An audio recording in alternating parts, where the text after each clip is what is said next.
Afternoon guys, this is Dave, as you probably guessed.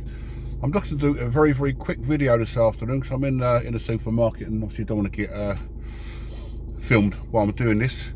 I'm going to do it very quickly just to really remind you of the reference points of the forward and rear bay park. I'm just going to do left today, will be the same for the right.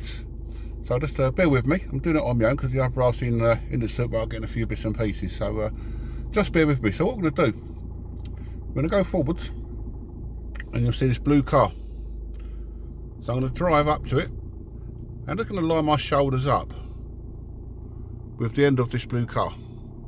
So as most of you will know, this will become the first bay, bay number 1. So shoulders lined up with that line. It hasn't got to be exact, as long as it's roughly there, it's pretty good. And I'm actually about sort of 3 or 4 foot away from the base to give you a wider angle to get the car in. Now as you know, you can lower your door mirror to get a view, but bear in mind, you know, you still got to do full all-round observation, and you can use the reverse camera if you want to. Again, it's an aid in the car, but it doesn't completely replace all the observation points. So before we start, we have a good check around the whole car.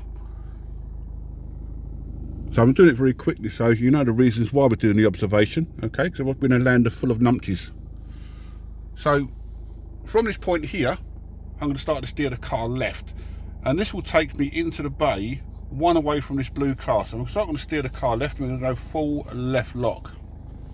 While I do that, as well as looking left, I'm going to be looking over my right shoulder for any vehicles or pedestrians that may be coming round. Then from this point here, we can now be looking in the left door mirror, and as we come in, you should be able to see the first line of your bay. We're going to do another check to the right, and also we could be using our right door mirror to see if you're lined up in your bay. At this point here, it's always nice to do a temporary stop, just to look around and check your reference point, because you can make an adjustment if you need it. I don't know if you can see the line from here, but you can see I'm just literally inside the bay. So I'm just going to take a little bit of steering off to make that gap slightly wider.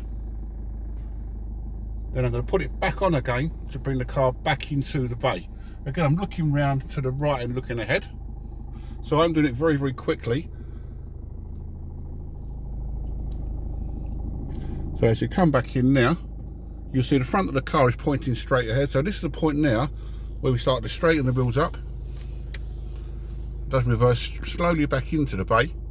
And a good reference point will be when your shoulders are halfway into the bay, and that will give you a good position round the back of the car. And that bleep is just a reversing bleep. So I'm just going to stop now, shoulders halfway in the bay. I'm going to take the car out of gear, make it safe. I'm going to get out of the car very quickly just to show you where we're positioned in the bay. Just give me 2 seconds.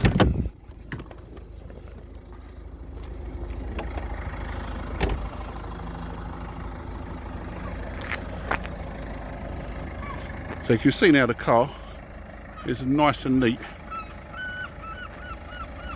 within the bay. You can make an adjustment because I'm slightly nearer to the right hand line. As long as you're within the lines of the bay, it's absolutely fine, but in the real world, if you've got a car next to you, you would make a slight adjustment to give you room to open the door. I'm getting back in the car now, and then we'll just go through a forward left. Bear with me a second.